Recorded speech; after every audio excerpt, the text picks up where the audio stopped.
Caitlin says, is there training in the academy for identifying your boundaries and standards and how to express them gracefully? Absolutely. And it's a topic we revisit because it comes up a lot also in the Q&A. So we do have past trainings, recordings of training that we've done on specifically on boundaries and standards and how to express them gracefully. And we will have this theme come up again in the future because it is a really important and popular topic. And, here's the cool thing about boundaries and standards. So let me just make a little bit of a distinction here. For me, I'm going to start with standards, go in the opposite order. With standards, I think about standards in terms of like what you believe in terms of how you deserve to be treated and kind of the standard you hold for how people are going to treat you. And so when we talk about like raising your standards, raising the bar, that's kind of what I think of in terms of standards, is just really in terms of what you find acceptable and what you allow in terms of how you allow someone to treat you. And I believe in a lot of cases, women would benefit by raising these standards. One of the reasons I believe there are a lot of lazy daters out there is because there are so many women that are overgiving, overfunctioning, giving too much, too fast, too soon. I'm not making it women's fault. I'm just saying that contributes to the issue of men being lazy daters. And so that's what I kind of think of in terms of standards. And then boundaries are, the invisible boundaries that you might have around that someone might show up in a way that is or isn't acceptable to you, in a way where you need to kind of like make clear your boundaries. Standards are something you kind of establish internally. Boundaries are sometimes you need to sometimes communicate and allow someone to know so that you can see whether or not they respect your boundaries or are willing to accommodate what is going to work for you. And in most cases, one of the cool things about that is we don't necessarily need to come on like gangbusters and be really harsh and really strong about it.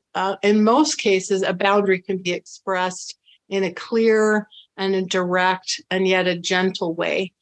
And unless it's something really, really offensive or really, really egregious. And so,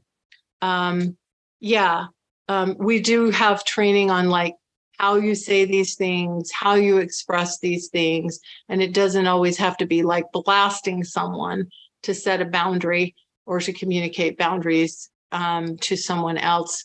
But you do get an opportunity to see when you have an opportunity to set a boundary, you do have an opportunity to see how someone, whether they hear you, whether they respect that, and whether or not they're able and willing to accommodate what's going to work for you. So again, this all comes back to kind of you knowing who you are and having the confidence and clarity to ask for what you want and need in a relationship. And it is absolutely one thing that comes up a lot in not only in our training, but in some of the Q&A questions. Leilani says, it seems like men are so different. I say mango, he hears pistachio. Isn't that the truth? This is one of the reasons why I have dedicated untold numbers of hours interviewing and interacting with men, in addition to my own husband here that I've been married to for 16 years, to understand men on a deeper level. Because the truth of the matter is, I don't know what else is being said out there, but from a physiological standpoint, the way our brains are wired, there are some differences.